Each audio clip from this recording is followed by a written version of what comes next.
you guys doing tonight? My name is Dave Reilly, and I'm going to be giving a short presentation on cancel culture.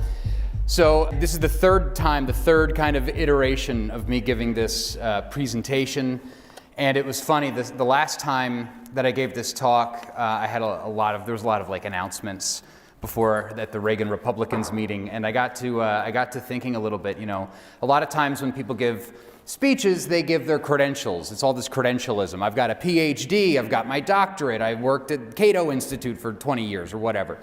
I don't have any of those things, right? I went to music school, I'm not a PhD or a doctor, but I was reminded of St. Paul's epistle where he talks about, I'm not going to glory in my blessings, I'm going to glory in my stripes, in my shipwrecks, in my scourges, right?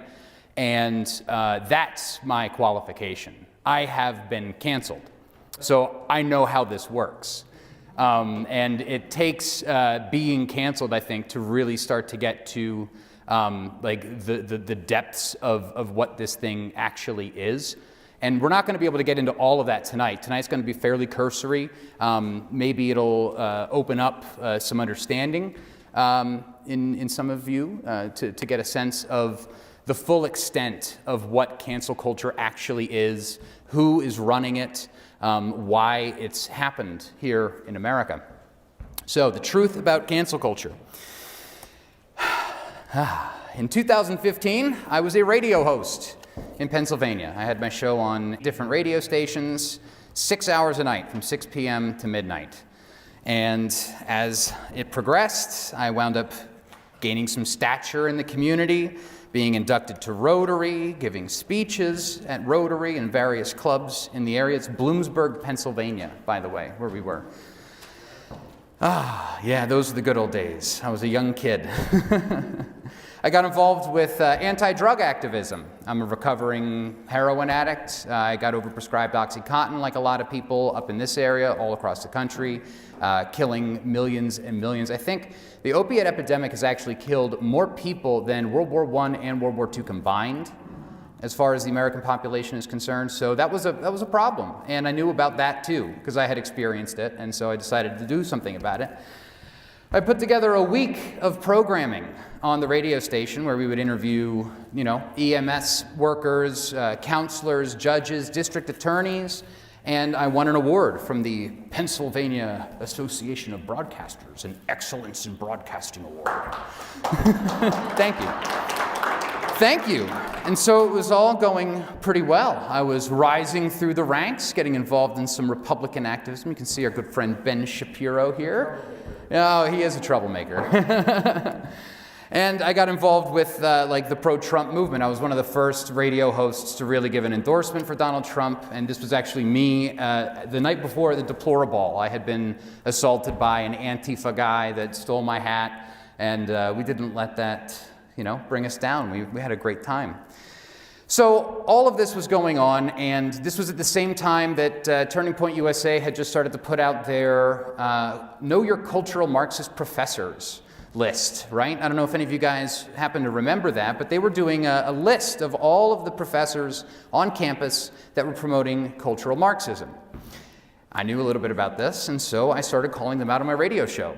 I used to do a segment called the Ramadan Bombathon, where every Friday I would go over all of the Islamic terror attacks that would happen that Ramadan and give running totals of the number of people injured, hurt, and why this was happening in the West. That really didn't make people happy. They were not very excited that I was doing these kinds of things on the radio. And they wanted any excuse to get me taken off. They had tried several times before. Comments I had made at a Trump rally, the 100 Days rally I got invited to, and I said something about restricting even legal immigration. And they were like, oh, he's a racist. It didn't stick, because I have arguments about the 1965 Hart-Celler Act, right? But that's not what this is about. So with my connections, I had become aware of something that was about to happen, a really big news story, right? Really big. And I wanted to make sure that I was on the cutting edge of that. And somebody had put me in touch with the organizer of this rally that was going to be happening in Charlottesville, Virginia. Do you guys know about that? Yeah, you guys know about that. The Reagan Republicans did not know about the Charlottesville rally. We gave him the only interview before the rally happened, right? That was on August 9th that we did the interview. It's burned in my head. I'll never forget. The rally was on August 11th. This guy, right? Now, I got canceled for this.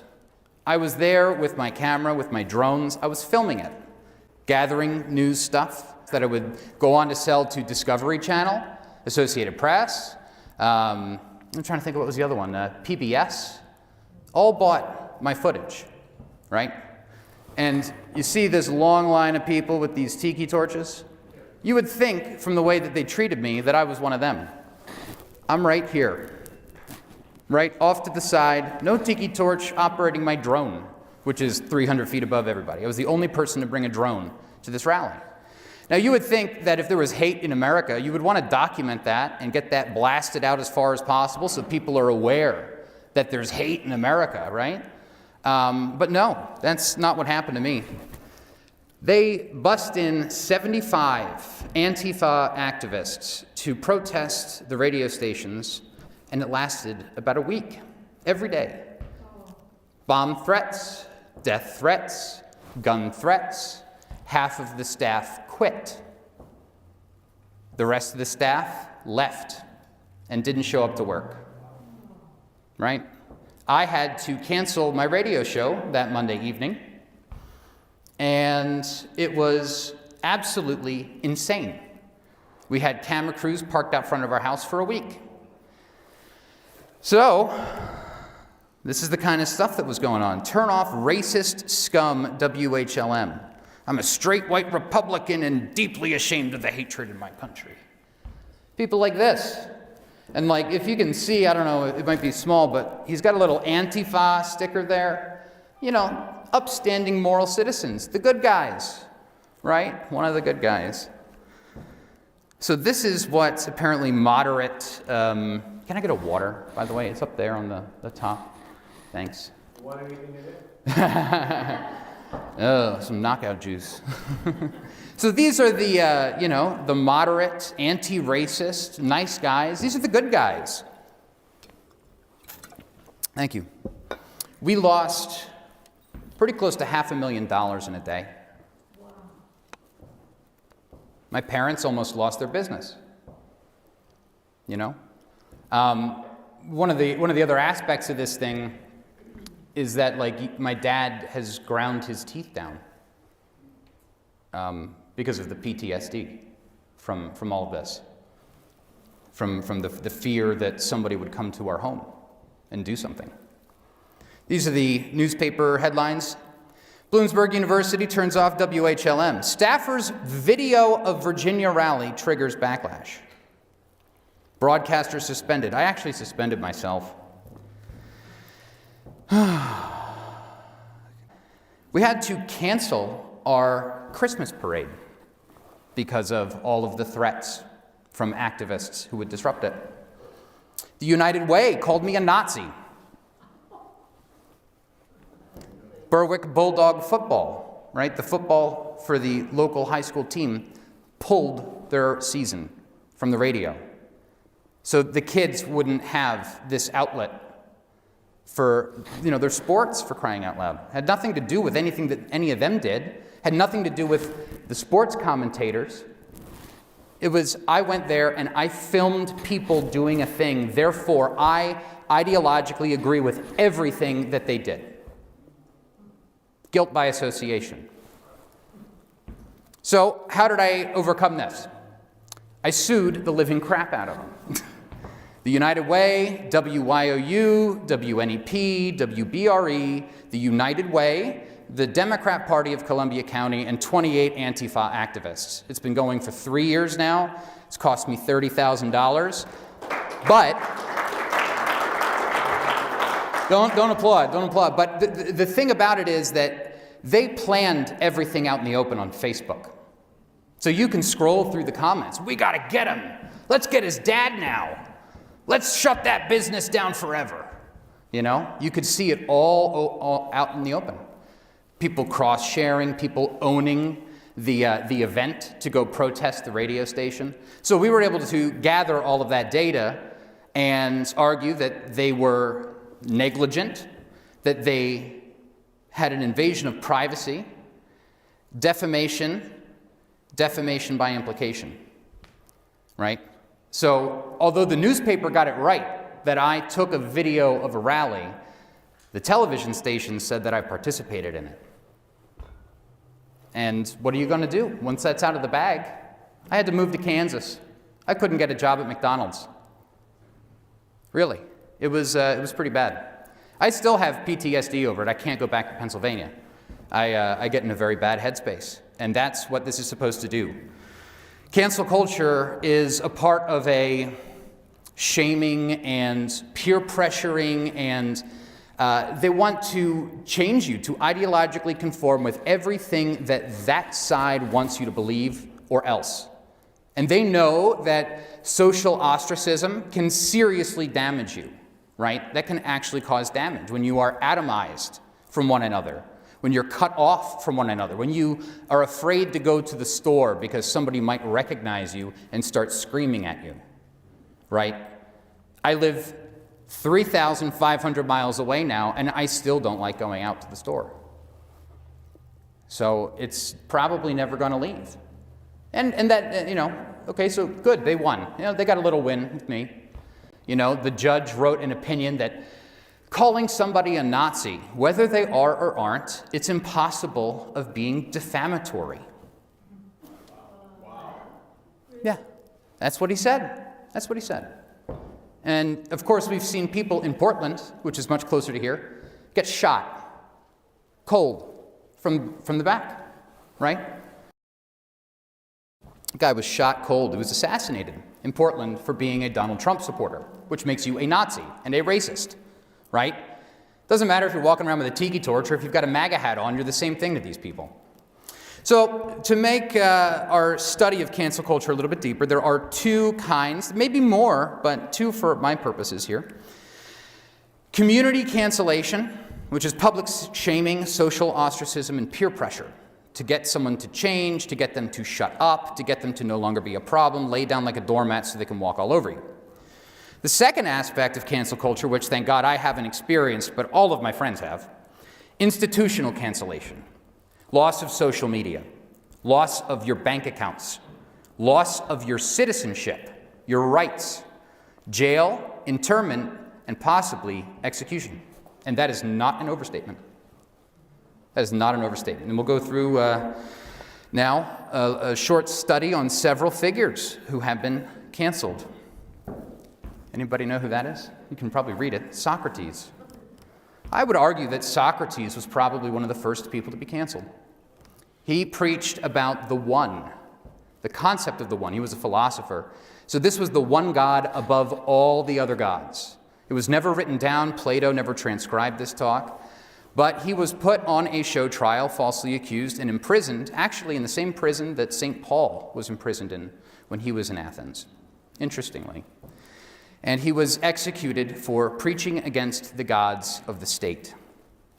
I'd say our second major cancellation in history, Jesus Christ. We're coming up on that this week. It's Holy Week. He's falsely accused, called all these names. He's called a blasphemer and preaching against the temple and all this whatnot. And he is put on a show trial where they whip up a mob and they call for his death.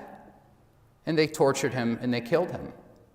Right? That is like the ultimate form of cancellation.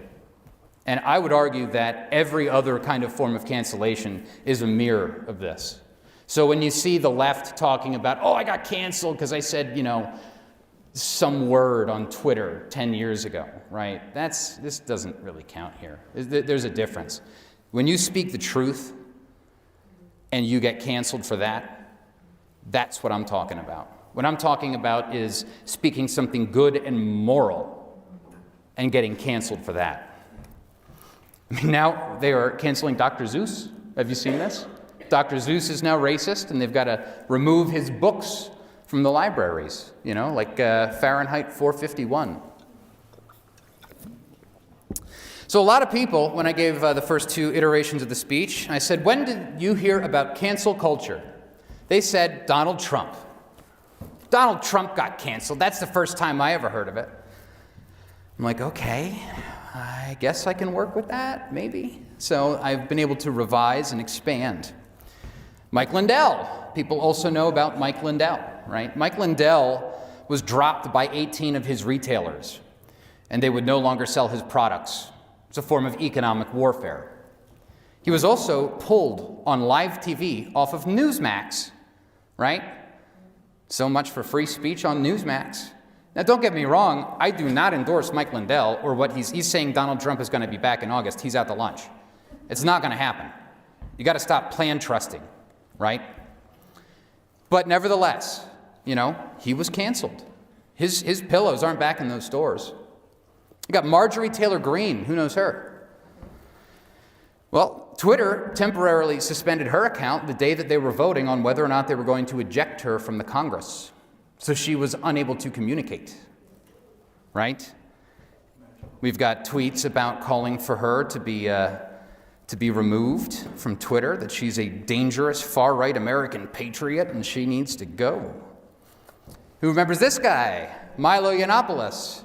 Thank God, praise him, he is straight now. At least so he says.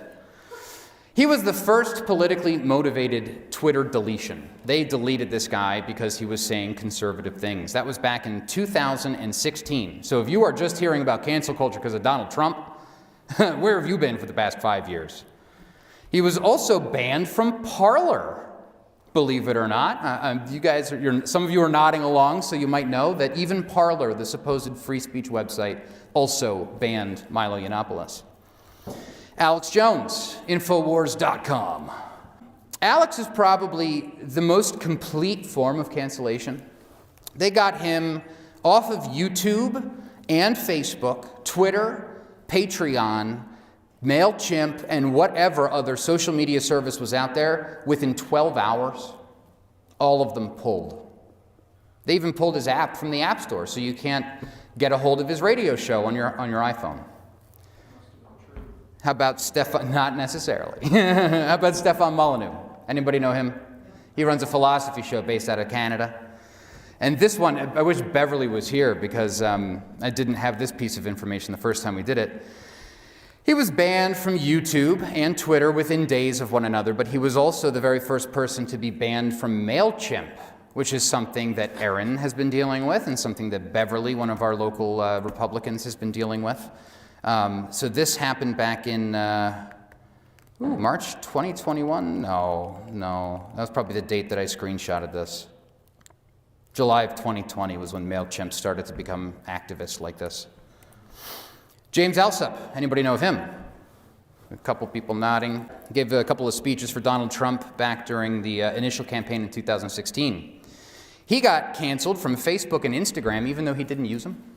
He didn't post anything on them. He had a YouTube show and he had a podcast. And because those YouTube shows and podcasts were deemed wrongthink, they also deleted his Facebook, even though he never used his Facebook for any kind of violation. Nick J. Fuentes, we know about him. He led the Stop the Steal rallies in Washington, D.C. this year, right? He had his YouTube removed and his DLive removed and several other accounts that he had. I think he was on, I can't remember, this Clubhouse or something like that, some other new app. So he got deleted by not just the left, but also the right. It was Republicans that were also calling for him to be canceled. Ben Shapiro was one of them, by the way. How about Michelle Malkin? We all know about Michelle Malkin. This poor woman has also been canceled. Excommunicated by Young America's Foundation. Her crime? Hanging out with Nick Fuentes. That's her crime. Michelle Malkin is attempting to normalize white supremacy. These two guys, Red Ice TV, don't know if you've ever heard of them. Henrik and Lana, they're good people, but of all of these so far, they are definitely approaching some of the worst persecution. They still have their Twitter, right? You can still get to them on Twitter, but they are not allowed to even have a bank account. They have had their bank accounts frozen, seized, and they can't get one. They cannot get credit cards. They can't get home loans. They are completely dependent on others to do these kinds of financial transactions for them. This is the SPLCs right up on them. And then another local, Brittany Pettibone, right? She was up here. She gave a speech at the local IHOP to the Pachyderm Club, or at least she tried. And guess who showed up? Doesn't it look almost the same as what happened to me? It's kind of funny. It's the same people. Same people. And that's right here in Kootenai County. So it's active here. And that's more of the community kind of pressure side of this thing. Her husband, Martin, had his visa pulled. They were supposed to get married. And the American government pulled his visa and deported him. They also got arrested, thrown in jail for 3 days in England. And now they're no longer allowed in Canada, England, and Australia because they want to keep their country and their culture and their heritage. That is the evil crime that they have committed. Not allowed. Not allowed to have Facebook, Twitter, bank accounts, home loans, communication. You know, where's it going? Internet? Cell phones? Parler, the free speech app, got deplatformed by Amazon. So this whole free market, just go build your own. Guess what? We'll just yank you if they don't want you out there. They don't want competition. So they pulled them unilaterally. And even Gab. Who here knows about Gab, right? Oh, wow, this is great. You guys are doing good. You're keeping up with the technology. Get Bitcoin, too. So this is a platform founded by Andrew Torba. He's a Christian, very good guy. And he's getting hacked and held hostage by hackers in touch with Mother Jones, BuzzFeed, motherboard outlets. Here's the Mother Jones article smearing him as if this gives them the pretext to delete Gab. Joe Biden's going after him with Operation Choke Point. Do you know about that? Operation Choke Point is where the government will call your bank and say, hey, this guy's high risk, you shouldn't let him have a bank account. Or this guy's high risk, you shouldn't let him have a credit card processor. That happened to my boss. We can't accept credit card payments on the internet anymore. So it becomes this musical chairs of one after another after another. You get one payment processor, and then you use it for 2 months, and you get the next payment processor. You use it for 2 months, and so on, and you just keep shuffling through. Gab got shut down from their 5th bank in 5 weeks. This was on March 16th, so just this month. It's happening right now. Cancel culture. What do all of those people have in common? Freedom? Not anymore. Go ahead. Liberty-minded people for the most part. Yeah, kind of, yeah, for the most part. She said they're liberty-minded people, for the most part. I would agree. They're all right. Yeah, that's true. They are all right. But no, the biggest thing is that they have in common is who is canceling them, right? Who is canceling them? It's not the left. It's not necessarily the right or the left. You got to get outside of that paradigm. It's not just the media. It's somebody very specific. You're getting close.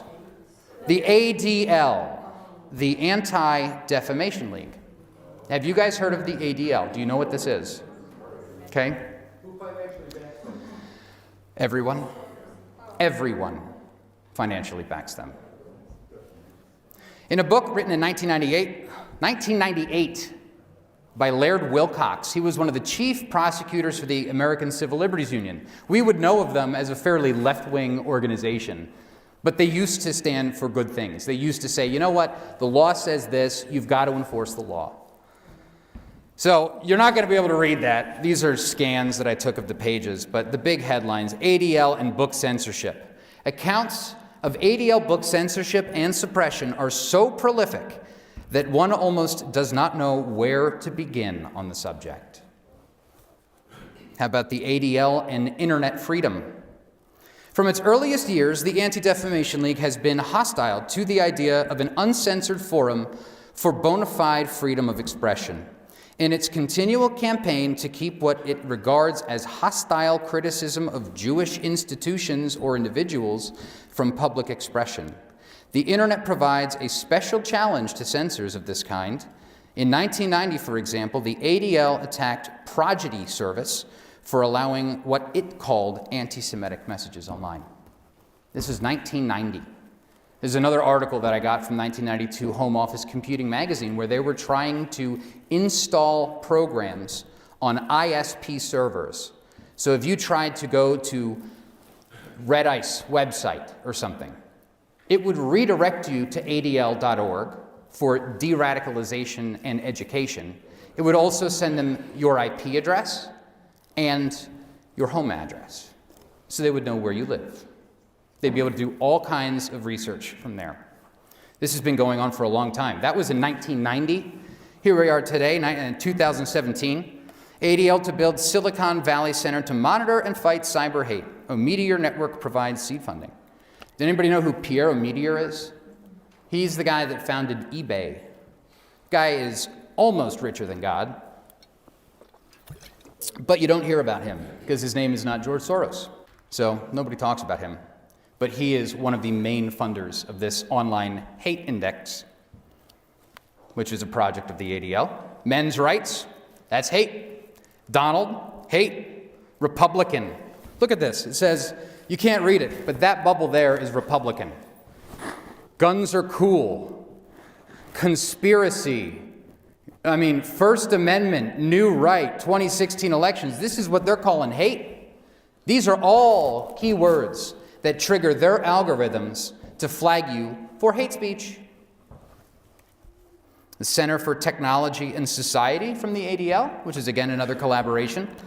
How do we ensure justice and fair treatment for all in a digital environment? How do we counter online hate, protect free speech, and use social media to reduce bias in society? The Center of Technology and Society takes ADL's civil rights mission and applies it to the 21st century. Civil rights as long as you aren't white. Honestly, that's what it's about. That's a big part of it. Despite YouTube policy update, anti-Semitic white supremacist channels remain. Does anybody know who this guy is? His name is Rick Wiles. He's a pastor down in Florida. He's been on like every major Christian network for 25 years, and now they're going after him. They went after him. They deleted his bank accounts too, and his PayPal account, and his daughter's PayPal account, who runs a missionary orphan service out of Ecuador, right? Like bringing children who don't have homes, that are neglected, and getting them in good homes. They deleted their bank account. On January 7th, ADL called on Twitter to suspend accounts supporting QAnon. On January 11th, Twitter reported removing 70,000 QAnon accounts, but it didn't take any action on Marjorie Taylor Greene's account. They're bragging. They're bragging that they got QAnon people deleted from Twitter. Facebook has finally banned QAnon from all its platforms following months of requests to do so. We hope that this is a sincere effort to purge hate from Facebook properties and not just another knee-jerk response to public pressure. The ADL also partners with law enforcement. Who do you think trained Derek Chauvin how to put his knee on George Floyd's neck? You got it. You got it. The ADL also sends books with white supremacist symbols to be aware of. This is not a joke. This is a screenshot from their website that I took this morning. They also have the Coors beer symbol. The Coors beer symbol is a white supremacist symbol now for Coors beer. Yep. Numbers are racist. The Celtic cross is racist. St. Michael the Archangel is racist. It's all on their website. It's not a joke. I mean, it was a joke in 2017 and in 2018, and a lot of you are still laughing now, and I get it. You got to laugh so that you don't go crazy. But this isn't a joke at all. So Donald Trump got banned from Twitter, right? Jonathan Greenblatt, who heads the Anti-Defamation League, on Friday said that banning Trump was, quote, an excellent step and a fitting end to a legacy of spewing hate and vitriol. The ADL was a part of a coalition of civil rights and advocacy groups on Friday calling for Twitter to ban Trump's account. And what did they wind up doing when they did, by the way? They wound up banning his account when he was tweeting messages to the people in the Capitol, trying to tell them to be calm and be cool and go home. They don't want that. They don't want that. They wanted the Capitol to go up in smoke. They did not want a message from the president telling his people to stand down, to get out. So they suspended his ability to communicate an unauthorized message in their eyes. Lana Lochtef, ADL write-up. Red Ice TV, ADL write-up. Michelle Malkin, ADL write-up. Nick Fuentes, James Alsup, Stefan Molyneux, Alex Jones, Milo Yiannopoulos, Mike Lindell, Marjorie Taylor Greene. And by the way, look at how awful this is. Marjorie Taylor Greene's article is right here, right next to Holocaust denial content on Facebook. What does that do?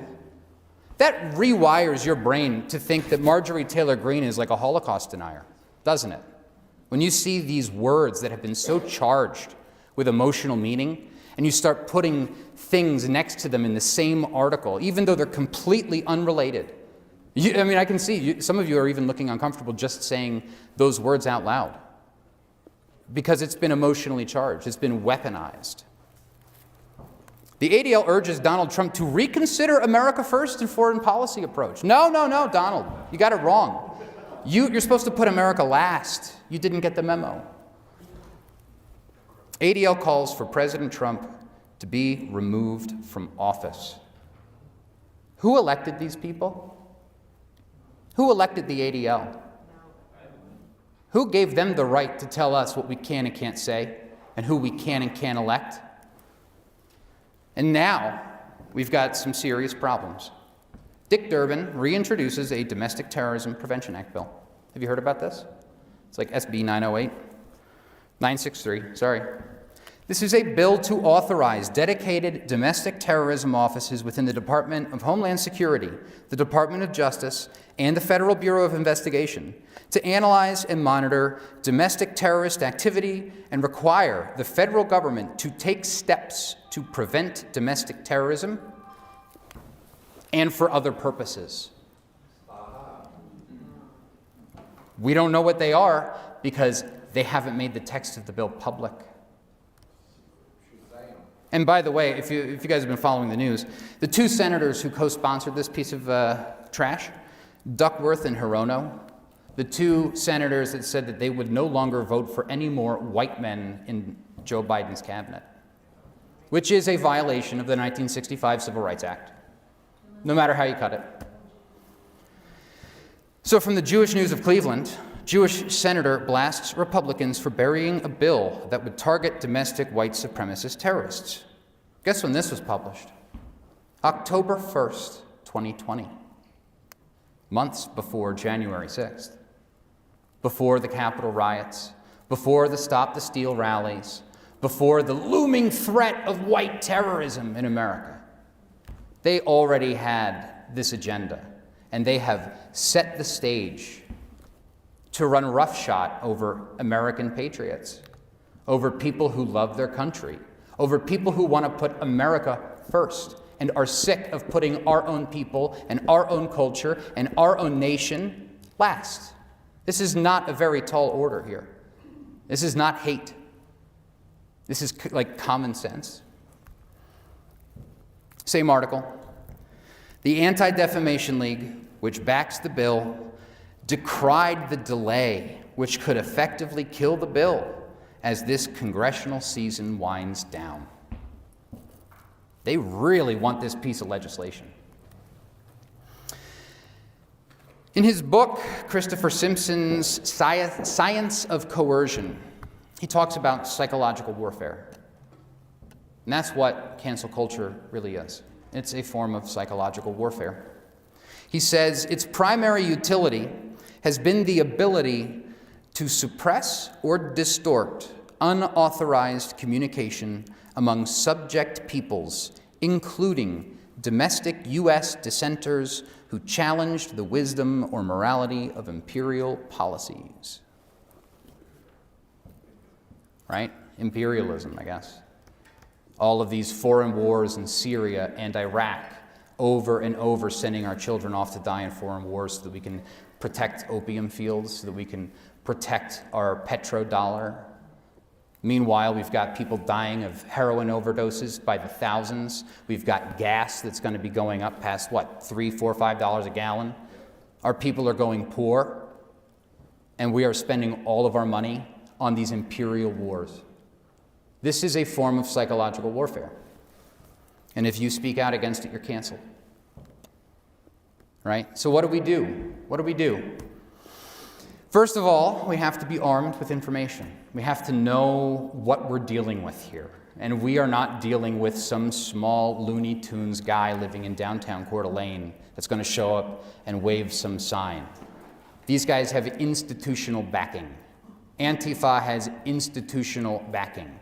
Right? Now, if these Antifa people get a little too convicted of what they are going to be doing here, the government will crack down on them to keep them in line.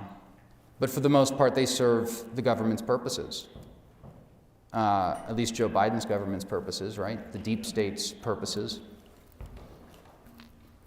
So we need to understand these different dynamics that are happening here in America. And we need to prepare. And we need to prepare by doing things like creating parallel media, parallel food distribution networks, a lot of the things that you guys have been talking about doing here. And one of the ways that I have, I think, identified in this area, the biggest thing that we need is a media that is on our side. A media that is not going to pile on as soon as an activist has called you a racist, or a homophobe, or a bigot, or whatever. We need to be able to have solidarity between the people and our media, our voice, our tribune, that will actually speak truth to power. And I know Aaron's got a great thing going on here with the People's Pen. I'm really excited to hear more about it. That's print. I'm working on something else. I'm working on digital, because people are still on the internet.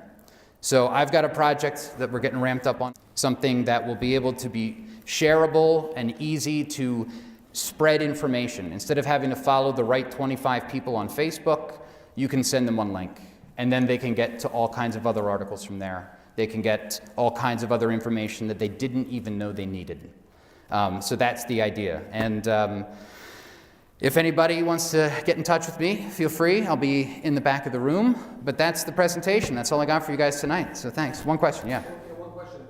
That's really cool what you're doing. Now, how are your servers protected compared to GoDaddy or anybody else's? Well, there's different. So there's hosts. There's domain name servers. There are also the domain hosts, right? I am paying for all of this out of my own pocket. And we are still kind of on the good graces of the establishment system. But there are things coming out. If anybody is into web development, you should look at Handshake. Handshake is a new tool that is a decentralized way.